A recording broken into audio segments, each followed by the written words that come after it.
Hey, what's up, guys? John here. I'm sitting here with Leonard Shemtob. He is in the supplement space. So if you're interested in working out, health, nutrition, good chance you probably took his stuff. What's up, Leonard?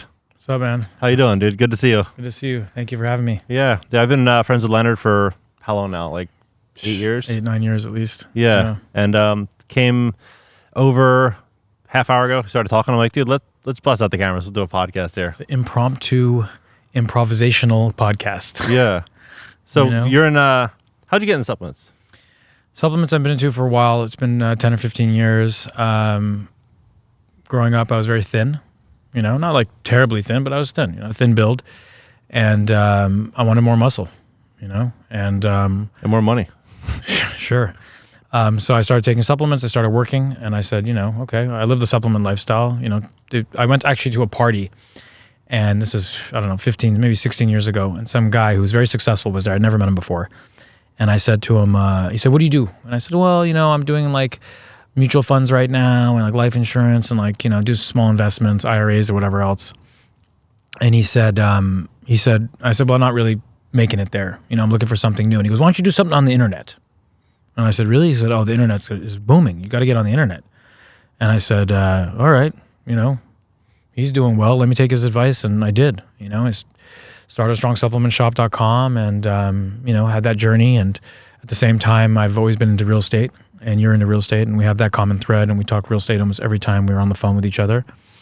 So how do you set up the shop though? Like how, let's say, oh great, you have an idea, you want to use online, you want to sell something. You're like, I want to do supplements. How did you pick the products? Like, how did you know what to do and how to kind of go about that? Research. You can research. I mean, if you're an enthusiast, you learn by taking, Yeah. But you also can research. There's forums for everything.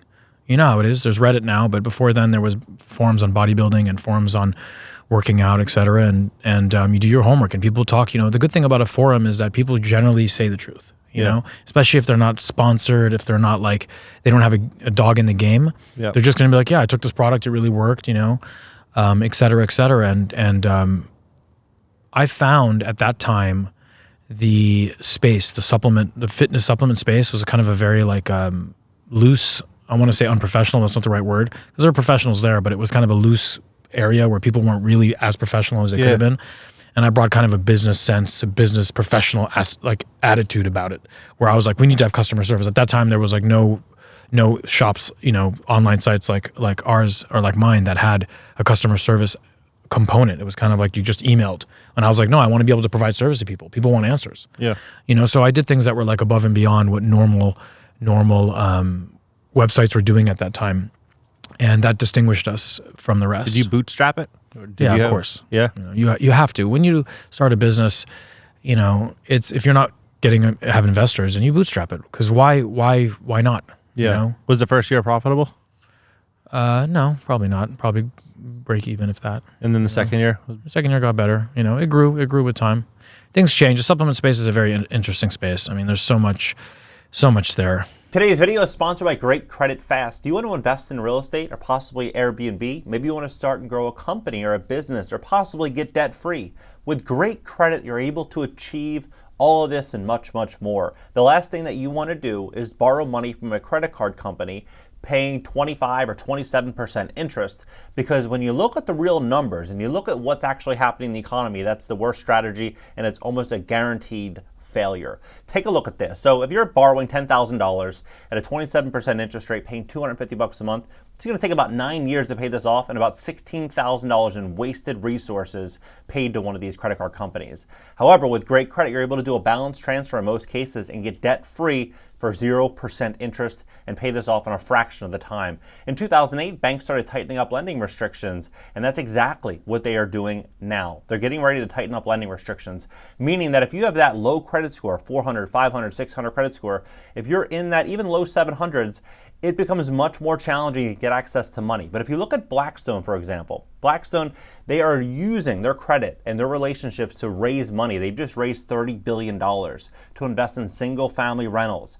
If you want to invest in real estate, you want to really grow and scale during the greatest wealth transfer of all time, you're going to need great credit to do it. We would love to give you a free consultation to see how we can help you at GreatCreditFast.com. That's GreatCreditFast.com, or give us a call at 561 888-430-5900. Now back to the show. You said that you're not trying to advertise online. It's just like a pain. You can't get approvals, and Yeah. a lot's changed also with health and supplements and Totally. pharma and all. Everything We've is seen like it. there's one type of conversation that everyone needs to have, or that they say everyone needs to have, and the other conversation is kind of like, okay, You have to be so careful. yeah, You have to be so careful. Regulation is so high, and censorship is, as you know, and you've talked about in your other videos, is at an all-time high, in my opinion. And it's not even really the stuff that I'm selling, but Yeah. it doesn't matter. I'm grouped into it. Yeah. You know, the censorship is generally towards like health and immunity and stuff, Mm-hmm. right? And it's like we're selling fitness stuff, fitness supplements, Yeah. but it's still like, you know, you're just grouped in, or your supplements, you know? So it is challenging. It's very challenging. So you said they blocked your account. You can't advertise online, essentially. Well, I can advertise, but not in some places that other people are advertising in, and we're trying to figure out what the story is, you know? We can advertise in some places is more difficult, you know? It's really, it's a Wild West, and nothing makes sense. You know, From what perspective? you just, you know, you call these publishers and you're like, what's the problem? Like, why can't we advertise? I'm like, oh, well, you're selling products that are unapproved or something. And you're like, oh, really? Which ones? And they're like, we don't know. And you're like, where's the list? And like, here's the list. And you're like, I'm not selling any of those. Yeah. There's nothing on I'm not selling any of those things at all. Where do you see that? Well, I don't know. Our computer system says this and that. And you're like, can I talk to somebody who has an authority? Yeah. It's like, no, we don't have anybody that you can speak to. And you're like, what a world. I want to give you business. I want to give you dollars to advertise. You're telling me I can't because of some list. I have nothing on that list. Who can I talk to? Yeah. And it's like, well, there's no one you can talk to. It's It's a computer or something. And you're like, okay. Yeah.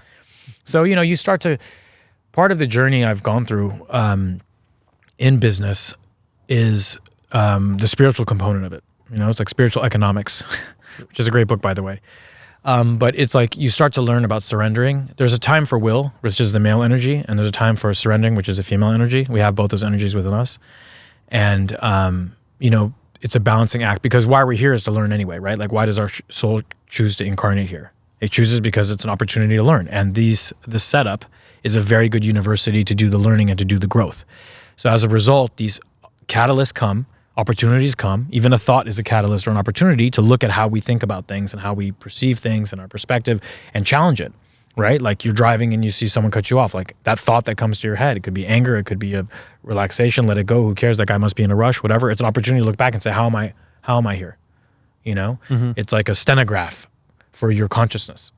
So all these things, you know, are like, how do I play with it? Do I surrender? Do I push through? Now there's a time and place for pushing your will on the universe, right? And like when you're starting a business, you have a lot of will involved, right?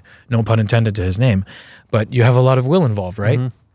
And because you have to, because it's like a ship taking off, like an airplane taking off, right? What do? They turn all the lights off. There's no air conditioning. It's hot. Yeah. Everything is needed to power that plane getting up. Now you fly a plane, and I don't know if they know that, but you fly a plane and you probably can attest to what I'm saying, but everything is needed to get this thing off the plane. Once it's off the mat, once it's up there, right? Now you can turn air conditioning on, seatbelts off, you can go walk around. It's cool, Yeah. because we're up there. But getting up there is what takes that will and that bootstrapping. I mean, you know, they say like your first million's your toughest, right? Because it is a serious situation to figure it out.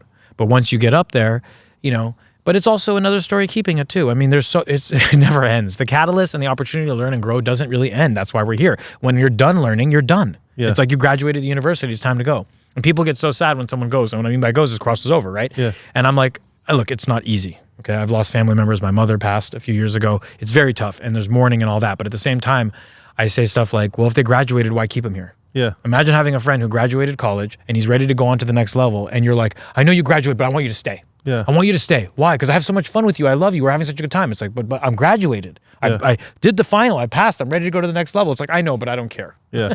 It's selfish. Yeah. You know, when my mom passed, we called a psychic. It was very sudden and surprising. And my mom was like, call the psychic and see what they say, because we weren't expecting it to happen so quickly. And they said, the guy said, well, call my friend. I don't want to tell you this message. Call my friend. He's a very big psychic. Everyone knows him. See if he can help you. And I was like, okay.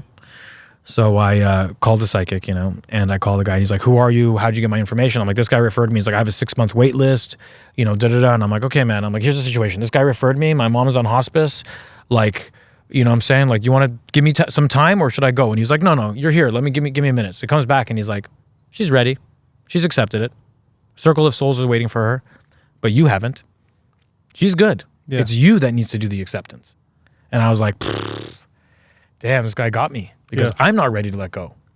You know, it's like the person who graduated is graduated. They're ready. Yeah. But the person who doesn't want them to graduate, and we've had friends who are a year higher than us or whatever in school, and we don't want them to graduate, you know, but it's selfish. So, but that's if you believe that you're not a materialist and you believe that there's more than meets the eye. You know, this table looks solid, but is it really solid? Yeah. It's not. That's a good right? point. And there's particle wave theory where it tells you that there's intelligence in every particle. There's an intelligence. What is that intelligence? You know, my car right now is a bunch of particles that are resting. And when I go out there and I look at the car, the time it takes for my eye to hit the car and for that reflection to come back to me, those particles become a car again. Yeah. And now it's a car. So yeah, like, isn't that crazy? Yeah, but it's one question's like materialisms might not be good, but we're in the Hollywood Hills overlooking the city. Materialism. So, like, you have materialism. There's two definitions. So a materialism person who believes in materialism believes that this life is only this life, and when he passes, it's the end. Okay. Curtains out. Then there's materialistic people, materialists where they believe that, you know, one definition could be believing that a material item is going to fulfill them or make them happy. Do you agree with that? No. You ever feel fulfilled after buying anything? For a short period of time. And if you study Buddhism, you realize that that's exactly how it works. That's actually why I got into Buddhism, because I realized that you're suffering, and when you get something, you're actually still suffering. It doesn't solve the problem. What was the biggest situation you went through when you thought everything was gonna be perfect, and then you got it and it was miserable? Here's one where I didn't get it. Or you want to hear where I got it? Yeah, both. Okay, well, just, anything. Like, here's one where I didn't get it. It's interesting. Or let's stick with what you said. Something I did get. So, I remember getting this house. So the house that we're shooting at today is my home in the Hollywood Hills, and it's amazing. Yeah, it's sick. It's got pretty much everything I would ever desire as a home. And you get in here and you sit there and you say, wow, this is really nice. But I'm still the same person, just with a bigger house. Mm-hmm. So what? Yeah. Right.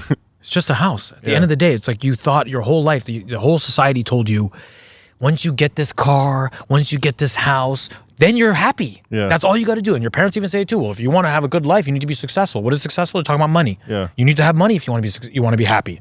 Okay, so you get it. You get the money. How does it directly make you happy? It makes life easier. It's a tool. I'm not saying don't be successful. Absolutely. This universe is abundant. If we're not successful, it's because we're stopping ourselves from being successful. The natural law and order allows us to be successful. It's abundant. The flower doesn't need to go do affirmations for the bee to come pollinate it. It's automatic. It's inside the abundance of the universe, the substance, right? So we're stopping ourselves with our mental blocks. But once you get it, you realize it's not it. And I was a sneaker collector for a long time, right? And I remember that. You still collect? Not really. Once in a while I'll get a pair if I really like it. But I know what's the story. It's like you think this next pair is going to be it. I'm going to get this next pair and then I'm going to stop. Or you know what? Oh, yes, this one's coming out, and you get it and you have a high for a couple days and then that's it. It just goes in the pile. Yeah. And see, you're suffering when you don't have it. So right away you start with this goal that I need to buy this pair of sneakers. And right away now you don't have it. So you're suffering. Mm-hmm. Okay? You're like, I need this pair. And then you're suffering when you don't have it. Then you get it and you're like, yeah, it's great. And then a week later, it didn't fulfill you. You're suffering again. Mm-hmm. So how do you get off the ride? How do you get off the ride of the suffering? You realize that you don't need the shoes. It's the attachment to the desire that is the problem. It's not the desire. We have desires. It's the attachment. See, if you don't get it and it doesn't matter to you, you're not suffering. But do you think that is at what level? So if you're making, let's call it $8,000 a month, making $100,000 a year, essentially. And basically, you can cover the essentials. Not in LA, but in many places you can cover the essentials. Whatever right? the figure, you're covering the essentials. Yeah. So basically, at essentials, then you're at baseline. And then from there, then you set expectations. Maybe you want to get a Rolex, or maybe you want to get a Patek or something like that. Then you get that, and then you go through that same withdrawal. You go through the same thing. It's just a watch. At the end of the day, you start finding out you don't even wear them that much. Look, you get them, and it's like cool for a little bit. You start wearing it places. Happened to me last year. And then you just put it in a box, and you're like, yeah. Yeah. Because it's not it. Yeah. It's not it. The kingdom of God is within. The answers are within. We go so far out because, see, when we don't go within, we go out. Yeah. So we start to build big houses and cars and watches, and we go out and we do all this stuff outside. And at some point we say, it could be this lifetime, it could be 30 lifetimes from now. We say, wait a second, this isn't doing it for me. Then you start to go in, right? And you start to meditate and you start to find peace within, and then those things stop mattering. And the more you go inside, the less the outside matters. See, this is all an illusion. We talked about earlier, the table being solid, but it's not solid. This is all an illusion. And the more you believe in the illusion, the more you suffer. Mm-hmm. The more you believe in the illusion, listen to that. The more you believe in the illusion, the more you suffer. Find yourself, when you're suffering, you're believing in the illusion. Yeah. It's wild. So and these things that happen are catalysts for opportunity to see all that stuff. See, that's the game. Without those catalysts, it's, why can't I just be perfect? Why can't life just be like a game of dominoes? It's so easy. You won't learn anything. Yeah. The point is to learn. For the muscle to grow, it needs to be sore. It has to have the pain to get the gain. Yeah. Right? You can change your perspective, right? The guys who are big in the gym, they don't look at it as pain, or they embrace the pain. They say pain and gain. You need to have the pain to get the gain. They love the pain. See, at some point, to quote Ram Dass, suffering is grace. It's all grist for the mill. Suffering is grace. You realize that you want to get out of the place of fear and desire. You realize that if I'm coming from fear, I'm suffering. If I'm coming from desire, I'm suffering. And I want to go beyond fear and desire. So what do you learn? You learn that all the suffering you have is grist for the mill to get out of it. And that's where you start to embrace the suffering. And you look at it as a positive, even though it's tough. Even though in those moments you're like, why does it have to be this way? And I understand that. There is a time of acceptance. That is difficult. So what happens though when you have a business and you say, okay, I want to grow this business, and you start hitting a lot of suffering? Like whether it be, let's go back to the ads for a second. You're looking at that, you're like, okay, this is working. Should this be a moment of reflection to say the ads aren't going to be a thing and I should oversee something else versus someone that's like, I just got to power through this and figure it out? Great question. So you do your best and leave the rest. So you go forward and exhaust if you think that's good for you, if truly you believe it's the best thing for your business, you do everything you can to exhaust every outlet to make it happen. And then if you can't, then you have to accept the limitations of it, right? What else can you do? What else can you do? I mean, you tried your best. There's no more way to do it. Okay, so what can you do? Cry about it every day? Yeah. How's it going to help? Now, that's the process of acceptance. It's very hard for us to do it. And there's levels, right? We can keep going and bang our head against the wall, or we can say, okay, it is what it is for now. I'm going to let it be. I'm going to chalk it up in the universe. And if the universe wants to provide me a way, it will come. And that's the thing, is that when you're in alignment with the universe in the right way, you'll get that you'll get that message. See, it is really at my house. You'll get that message. You'll get that email. You'll get that thing that will come when the time is right. See, it's trusting the timing of the universe is another thing, you know. Learning all that stuff is really the working here. You know? Got it. And I'm sure you have your experiences. You've gone through tons of stuff too, man. You've moved from one coast to another. I mean, you've gone through stuff, and you know. And when we talk, last 2 years has been rough, just like on everybody. Like it's just been dealing with the mania, the insanity. It's been really wild. And if you're not centered, then you suffer more. Yeah. You know, being centered is allows us to be able to look at our emotions as waves, right? Watching them come and go. Now, I say this stuff, but I'm not perfect. I have emotions. They come up. I can get angry. I get sad. But I try to bring my perspective from identifying with the thought to being the observer of the thought. Yeah.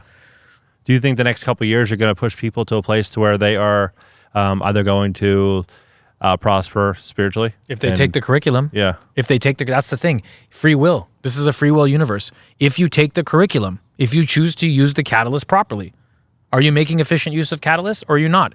That's the game. This planet has tons of people who don't use efficient catalyst efficiently. That's why they keep coming here over and over again. They keep repeating the cycle because they're not taking the classes. So they register, they enroll, they come, they don't do the homework, they don't take the tests, then they come back again and register in the same place they left off. It was 10th grade. When you leave school, right, and take 2-3 years off and you come back, just because you're older, they don't be like, oh, now you're in 12th grade. No, you come back to 10th grade. So when you reincarnate here, you get the same tests. And actually, they're harder. See, that's the thing that people don't recognize, that the lesson comes first easy, right? And you don't listen to it. It gets louder and louder and louder until it slaps you in the face hard enough that you have no choice. This is like this place is like a personal trainer, right? At first, a personal trainer is like, meet me at my studio at 3 o'clock. And you're like, oh, okay. You don't come at 3 o'clock. Right? Yeah. You don't go to the studio. Eventually, this trainer, this is the earth, comes to you and grabs you and throws you on the thing and says, you got to lift the weights. Yeah. And even then, some people don't lift the weights. Yeah. They avoid it. They don't want to hear it. It's so tough because it's like leaving the matrix. Do you want to eat mush all day? That's basically what happens. You wake up and now you go into this place where you know and see the symbolism. You see the plays that they're doing and you see the media for what it is and all that kind of stuff, right? And you're like, this is really tough. It's really tough pill to swallow. It's everywhere. Like everywhere. Schools, everything. And that's it makes things even challenging as a parent. You know, like you live in LA, you have a son. It's looking so at tough. it, it's like you have to restructure your entire life if you want to live it on your standards and your terms. It's not like back in the 80s, the 90s, early 2000s where, kids would be free, you take them to the playground, everyone's fine. Now it's like you're always looking over your shoulder. Dude, you got to grow your own food too. I mean, like, what's going on? You've heard about Appeal? Yeah. Oh my God. Yeah, It's disgusting. It's like, dude, I mean, if you don't know about Appeal, go look up Appeal. It's organic food that they can apply it to. Yeah. It's like who owns all the food? The same two companies that own everything else. Yeah. BlackRock and Vanguard. So it's like, what do you got to do? You got to put it in your own hands. Yeah. You got to start growing it yourself. I mean, it's a whole nother story, bro. Yeah. You know what I'm talking about. No, go into it. It's just that, the idea is to be sick. Yeah. It's the air is poisoned, in my opinion. Yeah. And you can do your own research. Check out HARP. Check out these things. The air is being manipulated. The food is manipulated. I mean, look at food. That's engineered food made in a lab. Yeah. Someone said when they said plant-based, they were talking about a plant like a chemical plant, not a plant like a plant in the ground. Right? Yeah, it's not aloe. It's not a plant like that kind of plant. Yeah. It's the same word. I mean, they're so smart. Yeah. I remember when I watched a couple of these. I've been vegan for or plant-based, whatever you want to call it, for 7 years or so. And I remember watching this documentary, and they're like these companies. They're called like organic farms, but they're not organic. That's just the name. Yeah. Yeah. And people read it and they're like, oh, it's organic farms. It's got to be organic. And it's like, no, bro, that's just the name of the product. Yeah. It's like they're so smart and clever. And if you're not careful and you're not aware, you get the poison. Yeah. And if you're not able to transmute it, then you get sick. And when you get sick, then you go into the care of these folks and they make money by maintaining your sickness. Yeah. There's no money in the cure. Yeah. There's no money in the cure for them. So, it's like stay away. Yeah. Stay away. Take care of yourself. Take your CMOS. take your vitamins and exercise. Exercise is big, man. Take your time and go in the gym, run. If you don't have money for a gym, go outside and run. Do push-ups and sit-ups. I mean, you can do anything, It's like stay in shape. Keep your blood oxygenated in the right way. Do these things so that you feel good and you're going to be better off overall. I mean, who's going to argue that? Yeah. You can go watch a Huberman thing. He'll tell you all about it, Yeah. I just got back from the skate park. I was telling you, I was just getting this rail. It's like you need to get out and you need to get that exercise. I did yoga today outside, for an hour. Oh yeah, you said do you have people here practicing yoga? we had like 15 people out here and we all just did yoga together. And you said one of the girls you're talking to kind of see what happens, but you were saying no, you kind of this guy. you kind of you want to ask them the question, but how do you ask the question? How do you frame that up? Well, everyone has their own opinion on what they believe is right for them. But for me, I would prefer to not be intimate with somebody who's had the jab. That's my choice, and everybody has their own thing. Yeah. So in your question of how do I ask that is, I'll usually say stuff like how do you like LA? And they'll give me the response, and I'll say well, how did you like LA during the pandemic? With the jabs and the masks, how do you like that? Yeah. And I'll see the response, and then sometimes it's obvious. Sometimes that's all the door they need to be able to be like, oh, I was miserable. I hated wearing a mask. I hated that. I didn't get any of that stuff. I didn't buy any. You're like, oh, okay. And sometimes they don't, and then you ask further. Oh, did you get it? And at that point they'll say yes or no or whatever. Just not. I'm not trying to alienate anybody or make anyone feel bad. It's just this is what I like. Mushrooms on my pizza, and I want to find out if they like mushrooms on their pizza. So I'm not trying to make them feel bad about it. I'm just saying, hey, do you like pizza? If you had a topping, what would you choose? And it's like, I like mushrooms. Oh, great, I like mushrooms too. That's all. It's love for everybody and compassion for everyone and space for everyone. I think that a lot of people have changed their opinion on that whole thing over the past few years. I think that with time, people have opened up more and been like, oh yeah, it's not what I thought it was, and the narrative changed. Oh, definitely. I wonder if the narrative is going to come back, because I'm hearing the mainstream headlines. It seems like it's not over. It seems like this is round one, and round two is going to get more aggressive than round one. And I don't know why. I just have that feeling. But we will see. But I do think that if it does happen again, I think people are going to become the people that are strong are going to be even stronger. If you watch the news daily and you buy everything on the news, then you're going to suffer. You're going to wear it. You're going to do all the stuff that they tell you. If you're not a news watcher, you don't even know. That's the thing is if you're not plugged into that matrix system, you just go on about your daily life. And you're like, why are these people doing these things? And someone's got to tell you. Yeah. So I think it could come back. It's all about the people. But here's the thing, man. Here's really interesting. In the UK, actually, let me grab this piece of information for you. So in the UK, they have these cameras they've installed. You know about it? Yeah, but there's like a guy going around like clipping all the cameras. It's not just a guy; it's a lot of people. Oh, really?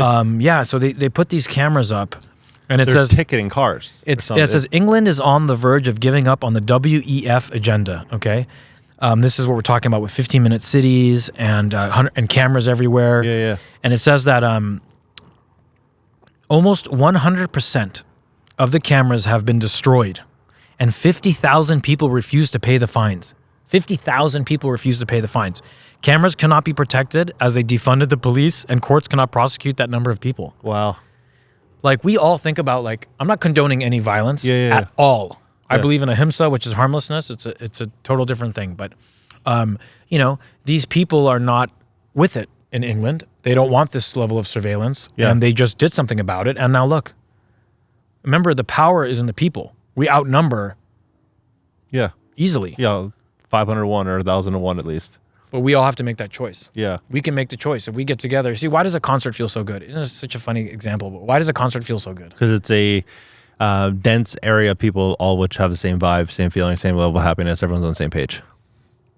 And you come out of there and you're high on the vibe. Yeah. Everyone sings a song together. Yeah. You come out, everyone's loving what you go to an R&B concert. Yeah. Go to an R&B concert and see the love in that room. Go to a Maxwell concert. Yeah.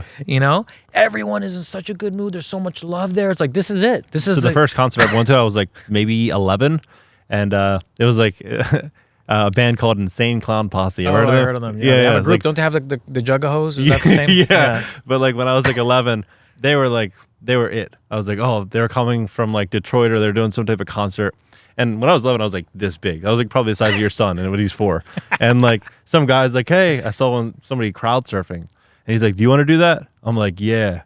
And he's like, all right. And he put me up, and I literally crowd surfed across the audience. No way. And at the back end, it was at the Electric Factory, which is like a place in Philly. I don't know if it's still open, but at the back end, some guy picked me up and just like put me down. Like I normally you'd get tossed off. Nicely. Yeah, nicely put me down. I was glowing for days. It was like the coolest, most electric experience I've had at a concert. Man, I love concerts. But that's what I'm saying, is that is available. That vibe is available if we choose to cultivate it within our group and our friends and so on and so forth. See, we're all a vibration. We're all energy. So you carry your light, your vibration out into the world. And they say, like, if you want peace outside, start with peace inside.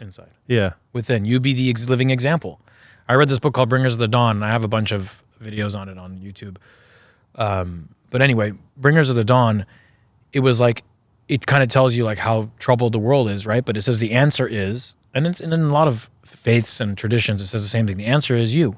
You are the answer. You are the opportunity. You are a living example. Your world within yourself is the starting point, the catalyst for all. So it's like you go and find peace within so you can be that person. Yeah. You go in the car with some friends and someone cuts you off and you say, oh, they must be in a rush, no problem. Yeah. And let them go and don't sweat it. And people are like, wow, this dude didn't get worked up. Yeah. Which is amazing, right? The raw material, if you've studied it, says to the fully, something like this, to the fully realized being, he has no emotional reactivity. So it's like when something happens, you're just cool. You're in the awareness position now. I wanted to bring this up actually earlier, and it fits perfectly right now. So Joe Dispenza talks about this, and he says that like people who meditate have issues meditating. You meditate? I try to, but okay. I'm not I'm not the best at it. I can be better. So this is exactly perfect for you. Yeah. So this statement is a lot of folks, and I tell people, oh, do you meditate? It makes a big difference. And they're like, I have a hard time. And I understand that. It's not easy, right? Like the first time you go to the gym, it's not easy. Really. You're like, what do I do here? Or any sport. But with time, it's a muscle. You train it. So Joe Dispenza says that like if you do a meditation, let's say you do a 10-minute meditation, and for 9 minutes and a half, you are everywhere else, thinking about your day, your foot hurts, what am I going to do tomorrow? Why am I doing this meditation? But for one instance, you go from the mind, the thought, to the observer. So at one instance, you say, wait a second, I'm supposed to be meditating here. And you bring yourself back to your breath, right? You've done one rep.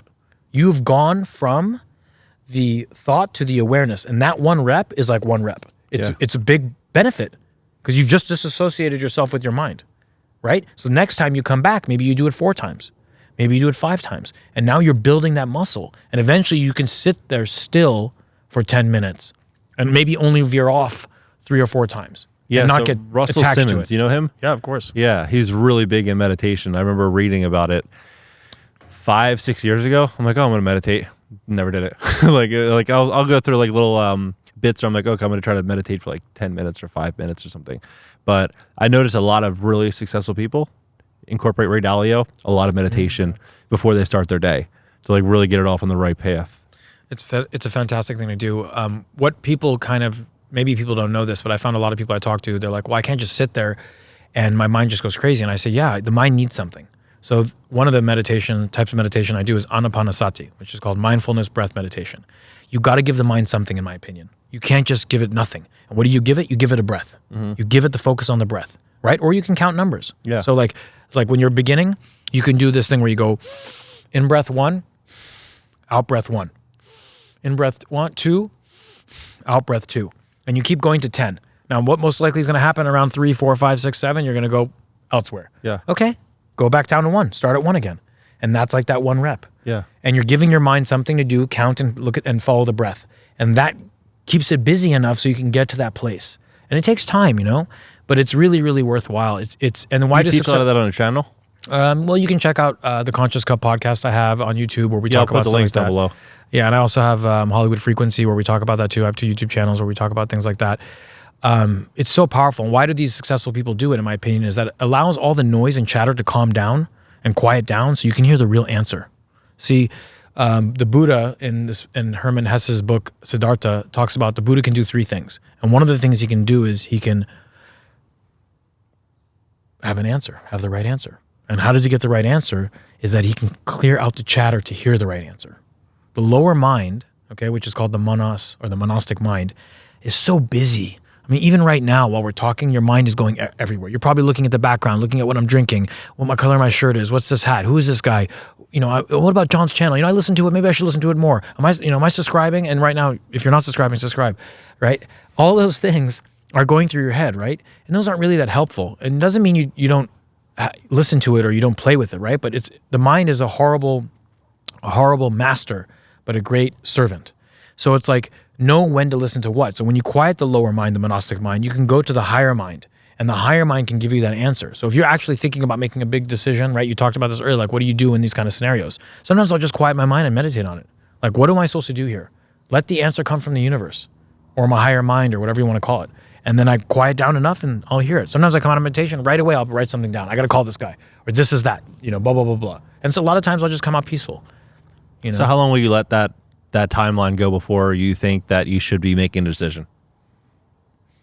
What do you mean? Explain a little bit. Let's say, for example, you're like, okay, I have a difficult decision, I'll meditate on it. What if you meditate, you get nothing? You just keep meditating until you eventually get something? Or do you try again and then you meditate later? I think that I'll meditate a couple times. Usually it takes only one or two for me to get that answer. A lot of the stuff is really deep down there, you know, like you guys know, the answers.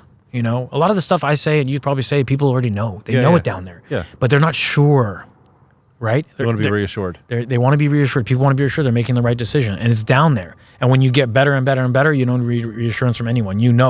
People follow people with conviction, right? People come on these shows to say, I'm convicted about these items and these thought processes. And people are like, oh, I want to hear more about what this guy has to say. He really believes in it. Yeah. If you come here and you're all wishy-washy and you're like, I don't know, meditation, you're like, oh, okay, maybe it's not that good. Yeah, so I was talking to Dominic and I was like, hey, Dominic, I want to get the most extreme people, like whether it be top UFC fighters, hitmen, like people that are very convicted on what they believe in. And just have a conversation about it, because 99% of people have no real conviction in anything. They just half-ass everything and they kind of like drift from one thing to the next. They'll try a little bit, something, it fails, I won't try again, I'm just going to pivot, I'll try to do something else. But people with real conviction, I think, are the ones that have the most to teach. That's a leader. Yep. A leader believes wholeheartedly that he's going to achieve the goal, and people get behind him because of that. Yeah. I mean, look at politics. As bad as it is, that's what they're doing. They're going around saying, I believe these things, and and I'm convicted that this is what we're going to do. And people are like, yeah, I want that too. Yeah. And they join the team, So yeah, conviction is huge. Dude, it was great connecting with you again, man. And we're definitely going to do this again. And subscribe to his channel below. I'm going to leave all the links, everything, his social media, Instagram, YouTube. We've been friends for a while. He's a great dude, and he has a lot to teach. Yeah, check out the Conscious Cup. Thanks for having me. I appreciate you, and thanks for being a good friend over these years. Yeah, you got it, man.